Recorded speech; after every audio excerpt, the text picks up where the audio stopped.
Fala aí galera, eu sou o Felipe Santos do mais novo canal do YouTube, Futebol de Botão. Deixe seu like, se inscreva no canal, ative o sininho e compartilhe os vídeos nas suas redes sociais, valeu, isso vai ajudar demais o canal. O canal é novo aqui, vocês podem ver que eu estou usando a câmera do computador, o sistema de gravar do computador junto com a minha câmera. É bem simples mesmo, mas eu espero que vocês gostem do conteúdo que eu vou trazer aqui para o canal. Como já diz o nome, falar de futebol. E para começar eu quero falar de Copa do Mundo, já que estamos chegando na Copa do Catar, que agora em novembro. Estou gravando esse vídeo aqui em outubro, 10 de outubro. Deve ir ao ar amanhã, dia 11 de outubro. E falando de Copa do Mundo, fala da primeira Copa do Mundo, a Copa do Mundo de 30, que pouca gente conhece, pouca gente sabe do que aconteceu nessa Copa do Mundo. Essa Copa do Mundo, ela aconteceu no Uruguai. Foi a sede da primeira Copa do Mundo. O Uruguai já tinha sido bicampeão olímpico. E foi por um desses motivos que a FIFA decidiu levar a Copa do Mundo pro Uruguai. Porque pelo outro motivo que estava tendo guerra na Europa e Uruguai sendo o país com o melhor futebol da época. Então decidiram levar a Copa do Mundo para a América do Sul. Trazer para cá, para o nosso continente, mas para ser jogado no Uruguai. Uruguai que tinha a fama lá da Celeste Olímpica, ganhou esse apelido porque a gente fazia muitos gols olímpicos, foi bicampeão olímpico, 24 e 28. E então chegava como franca favorita no Mundial. O Mundial que foi sediado por eles teve a participação de Argentina, Chile, França, México, de Iugoslávia, Brasil, Bolívia, Uruguai, Romênia e Peru, Estados Unidos, Paraguai e Bélgica.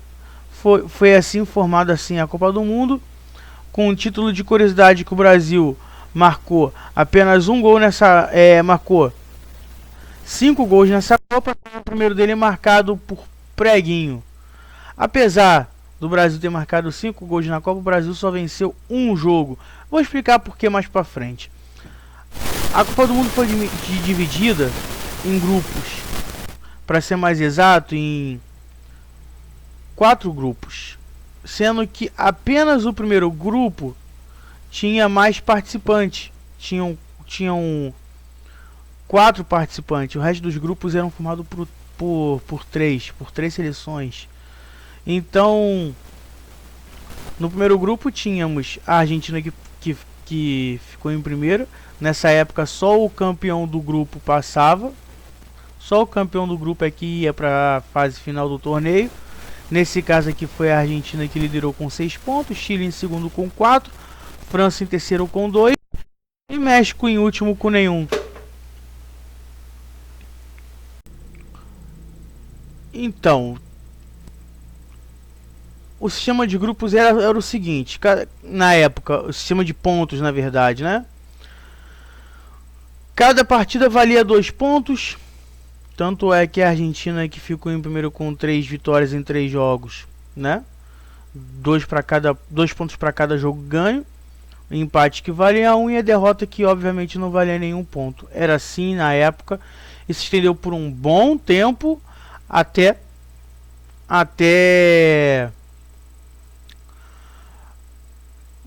se eu não estou enganado, até a Copa de 94.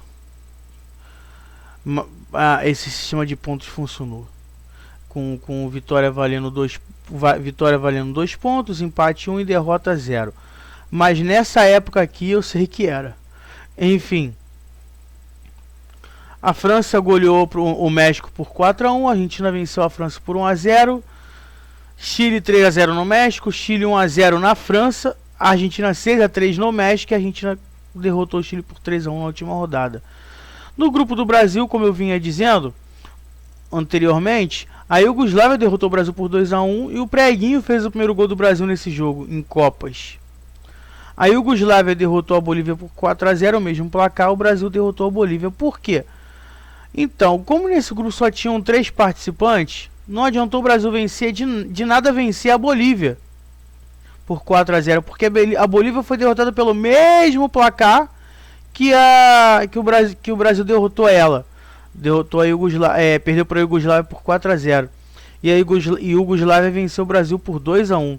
Ou seja, a Iugoslávia com 4 pontos, o Brasil com 12. O Brasil caiu fora, deixando a Bolívia com 0 pontos. Assim a Iugoslávia passou para a segunda fase. Então, no terceiro grupo da Copa do Mundo, no grupo C, a Romênia venceu o Peru por 3-1, o Uruguai venceu o Peru por 1-0 e o Uruguai goleou a Romênia por 4-0. O Uruguai passou em primeiro, o classificado do grupo foi ele, com 2 jogos e 2 vitórias, com um jogo a menos que os argentinos, por exemplo. E tivemos o último grupo da Copa, né? Com os Estados Unidos classificado com 4 pontos, Paraguai com 2 e Bélgica nenhum. Ou seja, os Estados Unidos venceu seus 2 jogos por 3-0 contra a Bélgica e Paraguai, sendo que o Paraguai derrotou a Bélgica por 1-0, ficando com o segundo lugar do grupo. Semifinais: Uruguai venceu por 6-1 a Iugoslávia, Argentina 6-1, os Estados Unidos fizeram a final. Uruguai 4, Argentina 2, campeão do mundo Uruguai.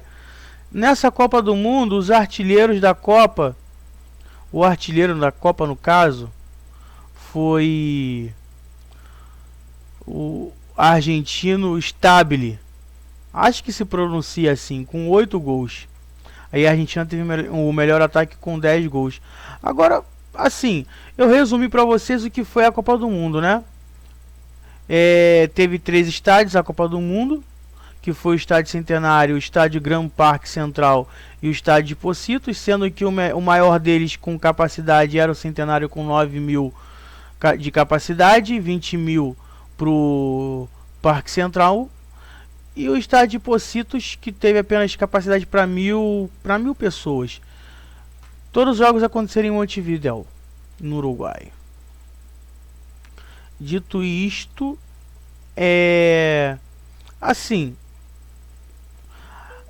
Antes disso, de eu fazer os meus comentários, colocar o que eu penso sobre essa Copa do Mundo aqui em si, vamos aos jogadores da Copa do Mundo, né? Os melhores da Europa, que foi o time da Copa do Mundo. Vamos fazer aqui o time dessa Copa do Mundo aqui. Ou não dá pra ver aqui? Eu tô usando aqui o site da FIFA pra ver, mas eles não estão mostrando aqui, pelo menos aqui nesse. Vamos botar aqui na premiação aqui. Já vi já, ó. Aqui. Alex Tepot, eu acho que é assim que se fala o nome do goleiro da França, que foi eleito o melhor goleiro da Copa. Zagueiros Milutin, Ivkovic da Sérvia, ou da antiga Iugoslávia no caso, e José Nassasi, acho que é assim que se fala, o uruguaio. Os meios foi o Fausto brasileiro, José Leandro Andrade, ou José Leandro Andrade do Uruguai, e Luiz Montes da Argentina. Os atacantes, que foram 5, nessa época eram 5 atacantes: o Héctor Castro, o Héctor Scaroni e Pedro Cea, todos do Uruguai, e da Argentina foi o Manuel Ferreira e o Guilhermo Stabile, o artilheiro da Copa, com 8 gols. Então, vamos lá. Essa Copa do Mundo aqui foi uma Copa do Mundo que teve muitos gols, tanto feito quanto levado, obviamente, né? Foram jogos com 6-0, 6-3, 6-1, 4-0. Assim, era um futebol na época de 30, década de 30, década de 20, ainda muito amadora. Porque aonde que era profissional na época ainda? Na Inglaterra nem tanto, apesar de ter sido futebol que se foi criado o esporte, né? Mas ainda tinha muitas equipes se formando, que eram formadas por pessoas que trabalhavam em minas, literalmente em mina, né? Mina de ouro. Em países que tinham cozinheiros jogando futebol, por exemplo, pessoas formadas da marinha que iam jogar futebol também, não eram profissionais do futebol, mas gostavam do esporte, estavam ali para servir o seu país. Assim foi formada a primeira Copa do Mundo, nesse formato de jogadores amadores praticamente. Ah, mas Felipe, você citou a Inglaterra. A Inglaterra nem para essa Copa do Mundo foi. A Inglaterra até 50, até a Copa de 50 se julgava superior às outras. Por isso ela não participou das primeiras Copas do Mundo que se deu na década de 30. Já que na década de 40 não houve Copa por causa da Segunda Guerra Mundial. Eu explicarei em vídeo mais pra frente sobre. Quando chegar vou explicar um pouco entre a Copa de 38 e Copa de 50. Quando terminando o vídeo da Copa de 38 e começando o vídeo da Copa de 50, me cobrem que aí eu conto um pouquinho por que não houve e quem foi prejudicado, quem não foi, quem se saiu melhor, quem saiu pior nessa situação assim de ter que esperar uma nova Copa do Mundo. Enfim. Então, nesse fato foi de que países como Inglaterra, como eu falei que não foi que se julgava superior, a França que só foi para a Copa do Mundo porque foi o país que foi que é onde foi criada a Copa do Mundo, foram por franceses, tanto é que a taça se chama Jules Rimet, a primeira taça da Copa do Mundo, né? Hoje em dia não, é taça FIFA, Copa do Mundo, beleza, belezinha. Agora antigamente não era Jules Rimet. E assim, nunca foi assim, nessa época você não pode pensar em futebol arte porque era uma bola de capotão que o jogador tinha que usar boné ou touca para proteger a cabeça das pancadas que a bola usava, que você dava na bola, que poderia teve caso de jogador desmaiar por cabecear a bola. Então eles evitavam cabecear a bola nessa época, então havia poucos gols de cabeça, era mais de pancada mesmo, de chute mesmo, sabe? Enfim. Mais o que? Essa Copa do Mundo não tem muito o que comentar. As primeiras Copa do Mundo vai ser muito assim, sabe? Mas vale ressaltar que vai chegando mais pra frente, vai ficar melhor de você, né, falar sobre Copa aqui. Mas enfim, formações táticas como eram feitas na época. Na época a formação tática era geralmente fazer formação em V. O que seria formação em V? 2 defensores, 3 no meio de campo. São 5, né? Conta 5, né? E 5, mais 5 no ataque. Sendo que eram 3 na frente. Assim, fazendo aquele, né? 2 laterais e um mais na frente. E mais 2 vindo de trás. Abertos. Fazendo aquele 5, né? Ou então botava um fechado por trás do centroavante. Colocava 2 abertos, fazia 4 e mais um flutuando ali, que daria 5. Assim era feita na época a formação. Não tinha muito meio de campo, mas apesar de que na tática os pontas, que na época não eram pontas, eles voltavam para fechar a linha de meio de campo. Coisa que se faz hoje em dia, por exemplo, lá na década de 30 já se fazia. Que hoje em dia as pessoas, é 4-1-4-1, 4-2-3-1. Na época era simplificado, era 4-5-1, na verdade 2-3-5.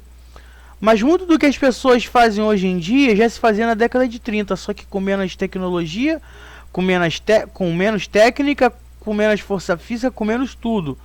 Então o ponta não cobria até a zaga se preciso fosse para marcar. O ponta vinha até o meio de campo para buscar a bola para atacar, não para defender.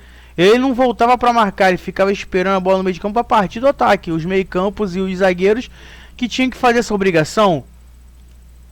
O Uruguai era assim e a Argentina também.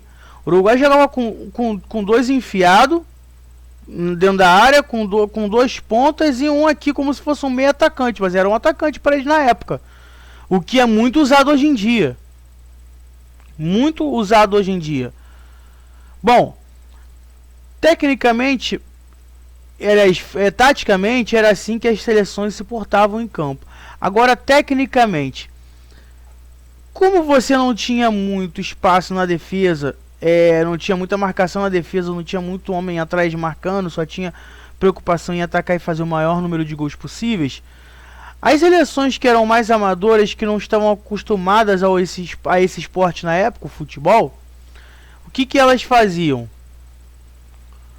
Elas não tinham preparo físico para aguentar uma partida e elas queriam fazer os 5 lá na frente de ataque, mas esqueciam da defesa. Eles não preenchiam o meio de campo. Eles ficavam com 2 no meio e um atrás, ou 2 no meio e 2 atrás, para fazer 4. E o resto botava até 6 atacantes. Ou então era 3 no meio e 2 na defesa. Nunca 3 na defesa e 2 no ataque, no meio. Sabe? Era bem esquisita a formação da época. Então eles não tinham muita tática. As seleções que eram amadoras, então eles sofriam muitos gols. Essa Copa foi marcada muito por isso. Brasil foi eliminado da primeira fase, como eu falei. Marcou 5 gols, mas só teve uma vitória, que foi contra a fraca Bolívia. Voltou para casa cedo. O Brasil só viria a ganhar a primeira Copa do Mundo, como todo mundo sabe, em 1958. Mas relatos da época é que em 1930 o Brasil quase não participou dessa Copa, porque o Brasil não tinha dinheiro para fazer a viagem. A viagem era cara, era a navio na época, porque o avião era uma coisa muito escassa. Acho que não, o avião na época nem existia, tinha que ser a navio mesmo. Ou eu tô falando besteira, tô fumando banana. Tinha que ser a navio, a viagem era muito cara, tinha as doenças, né? Muita gente tinha medo de pegar peste, por exemplo, que era uma doença terrível na época, a doença do rato, né? Muito aguda de se transmitir. E então o Brasil quase não foi para a Copa por causa de alimentação também, porque eu não tinha dinheiro para estar comprando alimentação para fazer a viagem, mas se deu um jeito. A mesma coisa aconteceu com a Iugoslávia, que quase não veio a Copa do Mundo. A Romênia foi enviada no lugar de uma outra seleção que agora me fugiu da memória para informar vocês. A Romênia só foi à Copa do Mundo porque inventaram a Romênia na Copa, porque a intenção era enviar outra seleção que não quis ir, se negou aí de última hora. Se eu não me engano foi a Suíça ou a República da Irlanda. Eu posso tentar dar uma conferida aqui. Aqui, ó, nos participantes. Tá aí, ó. Foi o Comitê Britânico que não quis enviar, que se negou aí. E foi a Irlanda do Norte que negou a sua participação. Vendo isso, mandaram o Romênia e mandaram a Iugoslávia, porque a Irlanda do Norte e a Escócia não quiseram ir, o País de Gales também se negou, e aí mandaram, e a Inglaterra obviamente também não queria ir. Então mandaram França, mandaram Bélgica, mandaram Romênia, e a Iugoslávia quase não foi, de última hora decidiram ir assim mesmo. Então era isso, foi uma Copa do Mundo realizada assim meio que às pressas. Aconteceu por um milagre dos deuses do futebol, vamos colocar assim, mas aconteceu. Demorou para acontecer, porque ela não era prevista para acontecer em 30 mais, porque tinha muita seleção que estava desistindo e não sabia se ia existir a Copa. Acabou existindo. Então é isso. Espero que vocês tenham gostado do vídeo, desse resumão que eu fiz aqui da Copa de 30. Não tenho muita informação para trazer para vocês, mas tá aí para vocês aí. Entendeu? Copa de 34 vem aí no próximo vídeo. Espero que vocês tenham gostado. Deixa o like, se inscreva no canal, ative o sininho e o compartilhe aí para dar uma ajuda, né? Valeu, até mais e fui, galera!